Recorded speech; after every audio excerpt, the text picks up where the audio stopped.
Bonjour et bienvenue dans les coulisses de la littérature, le podcast pour tous les aficionados de l'encre et de la plume. Je m'appelle Anna et je suis autrice, éditrice et passionnée de lecture depuis toujours.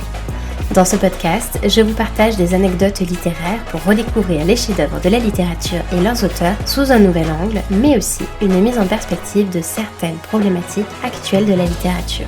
Alors, prêt à entrer dans la secte des adorateurs de mots avec moi ? Bonjour à toutes et à tous et bienvenue pour ce premier épisode du mois de mars.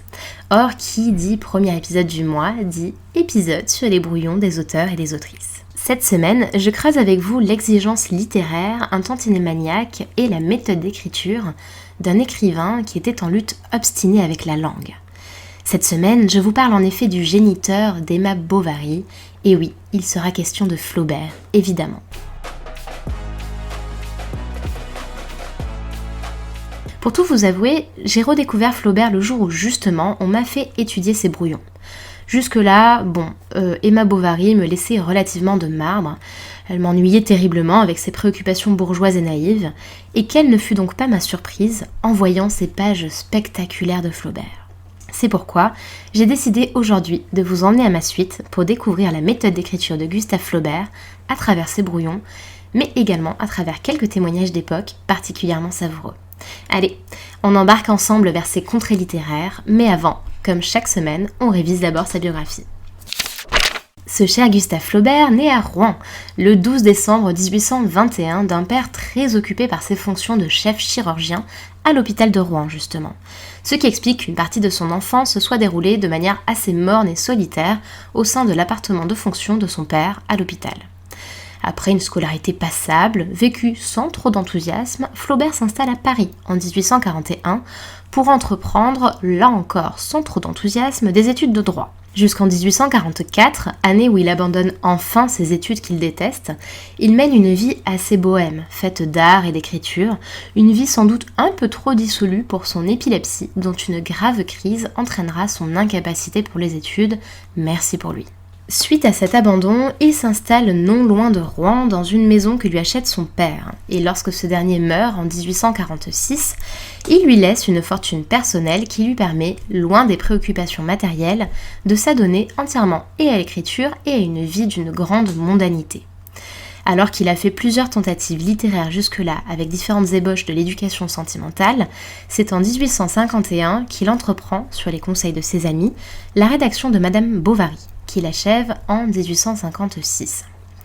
Il est publié en 1857 et fait, dès sa parution, l'objet d'un procès retentissant pour atteinte aux bonnes mœurs, avant d'être acquitté grâce à ses bonnes relations. Durant toutes ces années, il partage son temps entre sa résidence rurale et les salons littéraires parisiens les plus courus.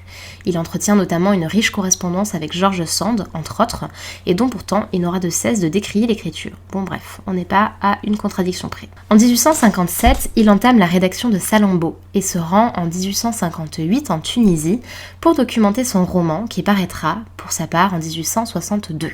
En 1864, alors qu'il était déjà hanté par cette idée depuis de nombreuses années, Flaubert entreprend la rédaction définitive de son roman L'éducation sentimentale. Les dernières années de sa vie se complexifient et oscillent entre difficultés de santé et dettes croissantes. Certaines de ses œuvres sont mal accueillies par le public, voire sont carrément des échecs, comme justement L'éducation sentimentale à sa parution, qui ne se vend qu'à quelques centaines d'exemplaires. Cela ne l'empêche nullement de poursuivre sa vie mondaine à Paris, où il rencontre l'empereur, côtoie encore et toujours George Sand, devient le père spirituel de Maupassant, et j'en passe. Gustave Flaubert meurt le 8 mai 1880 à Canteleu d'une hémorragie cérébrale en laissant Bouvard et Pécuchet, son œuvre satirique, inachevée. Il reste encore aujourd'hui reconnu comme étant le père du courant réaliste, mais également un détracteur des romans feuilletons, puisant plutôt tant pour l'élaboration et la maturation de son œuvre que pour le lecteur dans ce qu'il appelait le roman de la lenteur. Et c'est ainsi qu'après cette boucle biographique, nous en venons à aborder sa méthode d'écriture.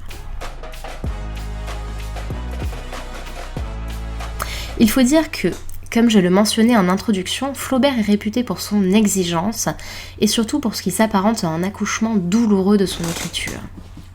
Vous l'aurez sans doute noté durant la partie biographie, mais ses œuvres mettent longtemps à aboutir. On n'est pas au train de Balzac qui publiait plusieurs romans par an. Non, avec Flaubert, il faut patienter plusieurs années, 5 ans pour Madame Bovary par exemple. Et pour cause, il y a d'abord le travail colossal sur la feuille. Parce qu'il progresse très lentement, feuille par feuille.